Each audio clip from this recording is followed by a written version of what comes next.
तुकोबऱ्या म्हणतात सर्व जीवांना भीती आहे, पण मात्र एक असा प्रकार आहे, एक हरिभक्त असा आहे की ज्याला तीनही लोकांमध्ये भीती, आम्हा हरिदासा काही भय नाही त्रैलोकी. महाराज म्हणतात या तीनही लोकांमध्ये आम्हाला कुठेही भीती राहिली नाही. का राहिली नाही?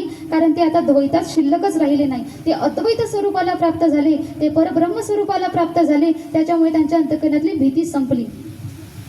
जेव्हा द्वैतातला जीव अद्वैतामध्ये प्रवेश करतो तेव्हा त्याची भीती संपलेली असते. ज्ञानोबा ज्ञानेश्वरीमध्ये दृष्टांत देतात. मिठाला भीती होती, मिठाला भीती होती की पाणी मला बुडवून टाकेल. पण झालं असं, मिठच पाण्यात पडलं. आता ते मीठ राहिलं का?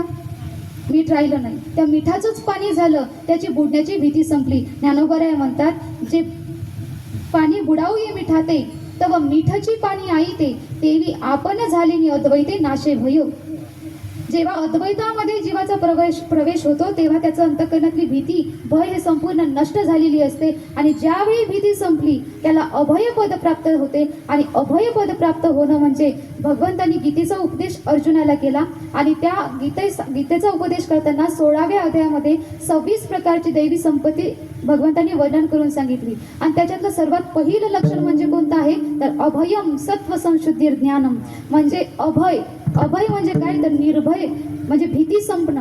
भीती एकदा संपली तर तरच जीवाला आनंद होतो. आणि एकदा आनंद प्राप्त झाला की मग आनंदी